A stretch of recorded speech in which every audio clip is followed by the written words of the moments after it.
करना चाहूँगा, एक तो पहला चीज़ डेटा, दूसरा चीज़ कि क्या ये ड्रग्स है किसी और चीज़ से रिलेटेड है कि नहीं।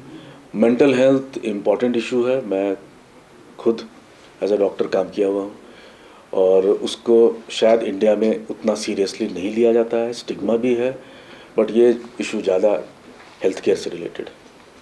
सर, अभी आपने नई तरह के उभरते अपराधों के बारे में कहा कि उस पर आप ज़्यादा फोकस करेंगे, तो बीते दिनों हमने देखा है कि हिमाचल प्रदेश में जो ऑनलाइन फ्रॉड है और ऑनलाइन जिस तरह की चीज़ें हो रही है, उस पर कुछ फोकस आपका विशेष रहेगा।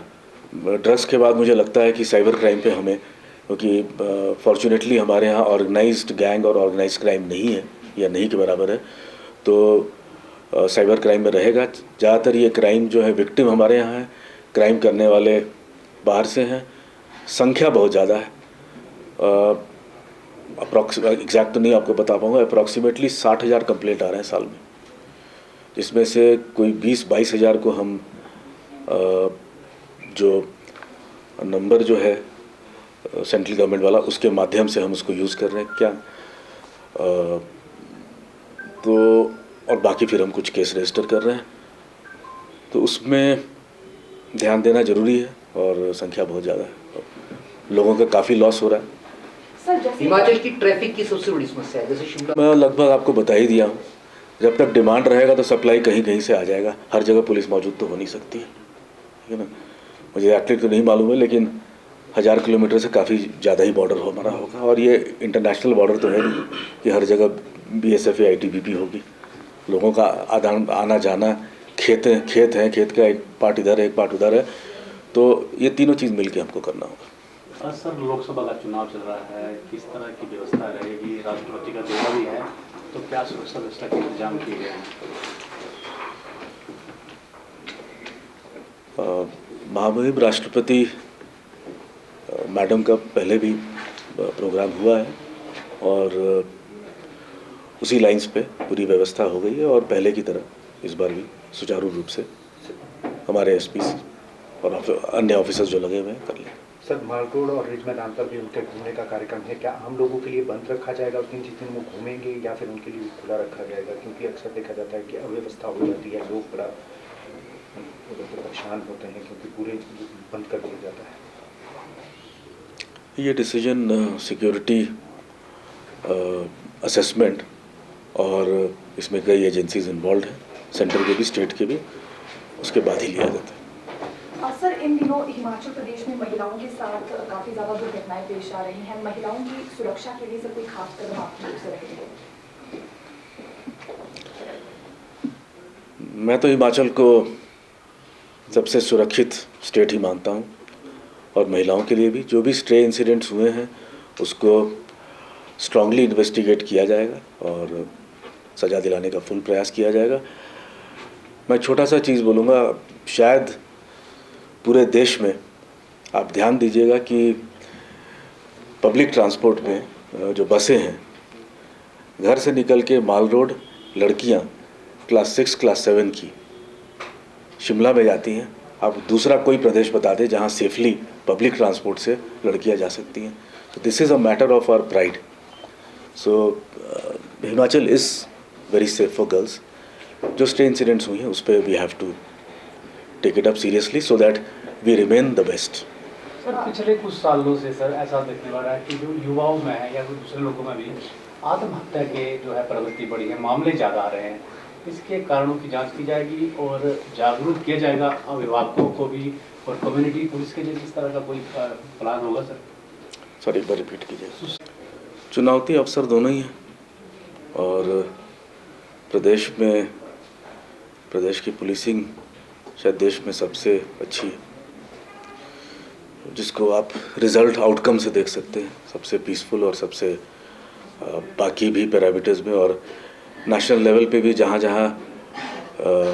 असेसमेंट की जाती है स्टेट्स की परफॉर्मेंस, वहाँ ज़्यादातर नंबर 1, नंबर 2 या नंबर 3 पे हिमाचल हर एक अलग अलग क्राइम के क्षेत्र में माना जाता है। उसी ट्रेडिशन को आगे बढ़ाना और जो नए इमर्जिंग क्राइम्स हैं उस पर ज़्यादा फोकस करेंगे।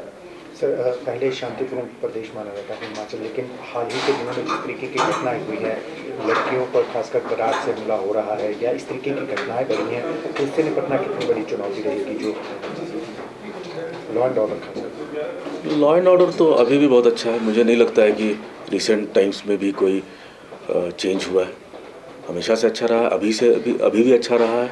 कोई ऑर्गेनाइज क्राइम नहीं है। स्ट्रे इंटरपर्सनल इंसिडेंट जो हुआ है वो उम्मीद करते हैं कि मैं रिव्यू करूंगा और उसमें अच्छा से अच्छा इन्वेस्टिगेशन हो ताकि सजा हो सके। और सर नशा जो है सबसे बड़ी चुनौती बनकर उभरा है प्रदेश में। युवा जो है नशे की तरफ जा रहा है, इसके लिए क्या योजना है? क्या जागरूकता अभियान चलाए जाएंगे प्रदेश में ताकि नशे के ऊपर रोकथाम लगाई जा सके?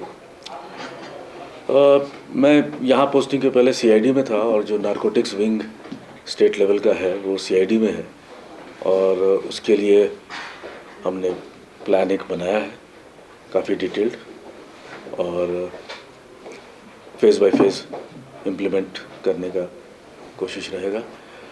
हमारा फोकस डिमांड साइड रहेगा। जब तक डिमांड कम नहीं होगा तब तक प्रॉब्लम को पूरी तरह पकड़ में लाना मुश्किल होगा। तो डिमांड कम करने के लिए कई तरह की उसमें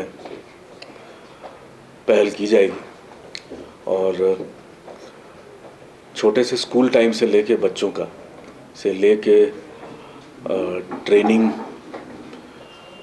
काउंसलर्स की training, de addiction centres better हों और स्टिग्मा नहीं हो। बहुत लोग नहीं बताते हैं।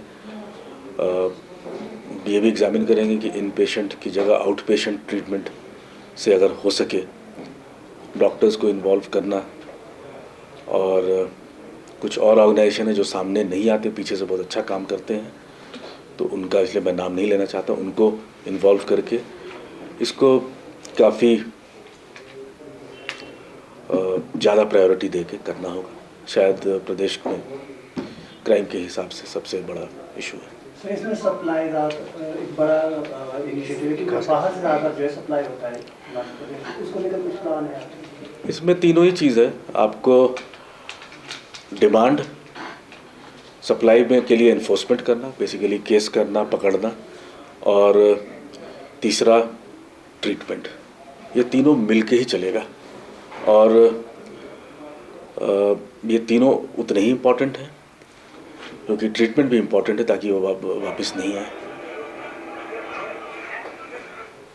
सर इन दिनों और इसके अलावा एक और पॉइंट में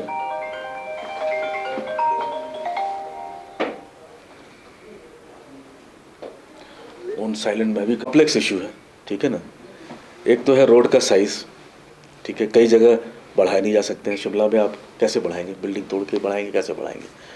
और डिसीजंस जो है रोड इंजीनियरिंग, हम पुलिसिंग इशू नहीं है, पीडब्ल्यूडी या वो देखते हैं। और गाड़ियों की संख्या बढ़ रही है, बढ़ेगी ही, क्योंकि प्रॉस्पेरिटी बढ़ेगी तो गाड़ियाँ भी बढ़ेंगी। जहाँ तक पुलिसिंग का सवाल है, हमारे जो भी रिसोर्सेज हैं, मैन पावर, और हर चीज़ मैन पावर से नहीं हो सकता है क्योंकि अगर यहाँ पे अगर 4 लेन की ज़रूरत है और जगह भी नहीं है तो 2 लेन में आप मैन पावर बढ़ा के भी बहुत कुछ नहीं कर सकते। पार्किंग के इश्यूज़ हैं, वो भी अर्बन डेवलपमेंट या म्यूनसिपल कॉरपोरेशन ये लोग बनाते हैं। सो पुलिसिंग सिर्फ एक पार्ट है और हम प्रयास जितना है लिमिटेड वे में उसमें ज़रूर करें। यही स्ट्रैटेजी होगी, ट्रीटमेंट एंड रिहैबिलिटेशन, और बाकी आप लोग इस पे वर्क। हमारी फोर्स सारी जगह तैनात है, चाहे वो हमारे जो प्रवेश द्वार हैं या कहीं से भी।